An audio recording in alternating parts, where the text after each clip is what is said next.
manner as which the government is going about agitators is unbelievable. It is not a crime for people to seek for self-determination, and it is not a crime for self-defense. It is not.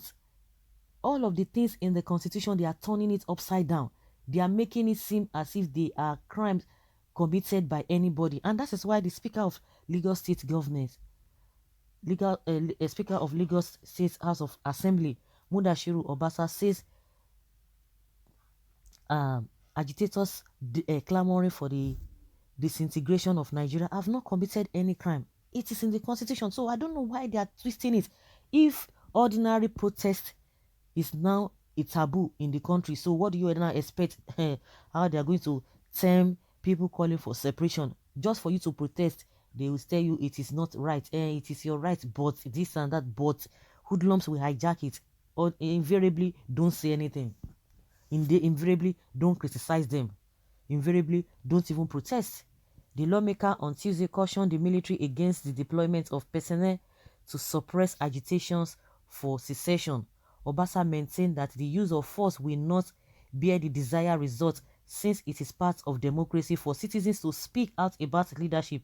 He said, although 22 years of unbroken democratic rule in Nigeria is worth celebrating, there are issues causing chaos in the country, which the government is not even interested in doing. They know the problem, but because they don't want to solve the problem, this is why they are looking the other way.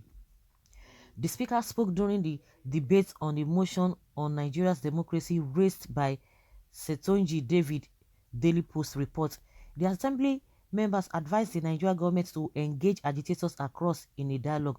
Nobody prefer to dialogue with the terrorists and the bandits, and that those ones are having the effrontery to come and to say Buhari should come by himself because they have been sending Gumi. So it's like Gumi is not speaking the language they understand. Better Buhari would not speak the language they will understand. But Buhari is after agitators. It's after agitators. Those that elected have the right to protest when they think things are not working. The right to protest should not be taken away from them. There is no crime in seeking for a separate nation within an existing nation. Those representing the people through the ideology of social contract must listen, Obasa added. Speaking on the ban on open grazing by herdsmen, he urged governors of southern states to remain resolute in their decision. Having stated their position, they should not go to sleep. They should follow it through. We will continue to call for state police and devolution of power, he said. Obasa hailed President Muhammadu Buhari for signing an executive order granting autonomy to state legislature and judiciary, and for honoring the late MKO Abiola with the declaration of June 12 as Democracy Day.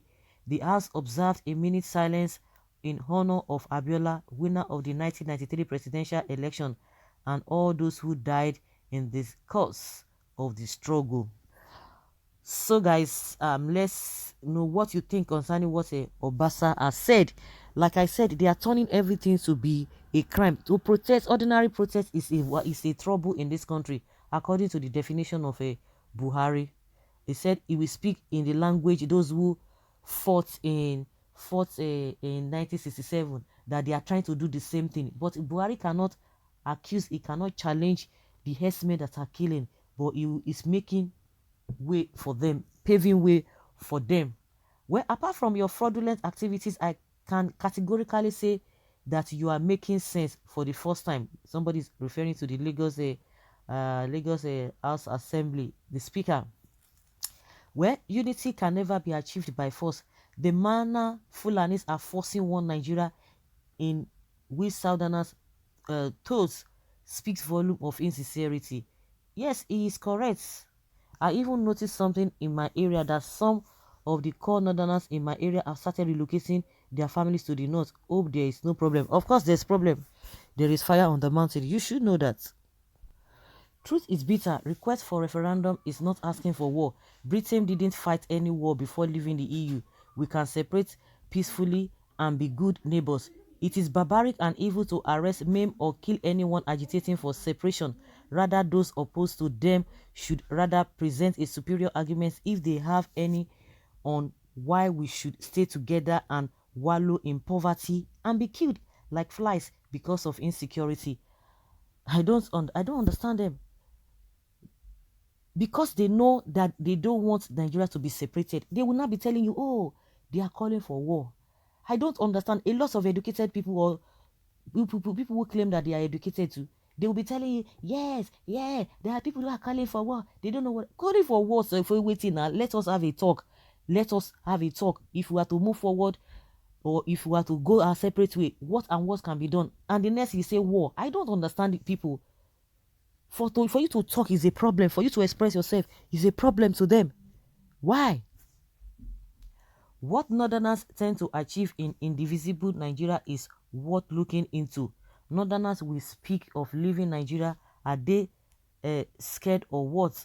Yoruba leaders speak good of their agitators. Igbo leaders beg army to come and kill their own agitators. Wike Ngige Hope Nwodo in my mind. A child raised in hostility learns violence before any politician can blame citizens for being violent. That person should look at what their fellow politicians have stolen from the resources meant for the citizens' well-being. This is democracy. If the citizens are given what they deserve, military or abuse of power won't be needed to calm them down when misunderstanding arises. Yorubas have been particularly embittered since the North scuttled the 1999 presidential election just as it appeared that Abiola had won. The following year, Abacha jailed Abiola for claiming the right to rule Nigeria. In February, Abraham Adesanya, a Yoruba cultural and political leader, said that Yorubas were being purged from the military, police forces and civil service in a sustained offense of discrimination and humiliation by a tiny clique of Fulanis ruling military class. You can imagine. It is the right of everybody to stage peaceful protests anytime, anywhere. However, government agents like police, soldiers, INEC, NSCDC, courts, immigration, vigilantes, and so on should not be made to bear the brunt. Violence should not be visited on them. They are humans and are suffering one way or the other, particularly the junior staff. How will they express their own agitations as well? Absolutely correct, Mr. Speaker. They have committed no offense. In fact, a nation where the demand for self-government is high, then the government has committed a huge crime. If the government has been transparent, fair, and competent in its governance, then this secession of a thing won't be allowed. But in a situation where the government and the agents of killing, police and army have pushed the citizens to the wall, then we will have no option than to fight back, even if lives will be lost. But all I pray for is that war should never happen. Referendum is the least a government can offer. So that is the problem. If the government can redo elections over and over again, then why is referendum a problem? Why is it that it's a problem? Honestly, they are not truthful.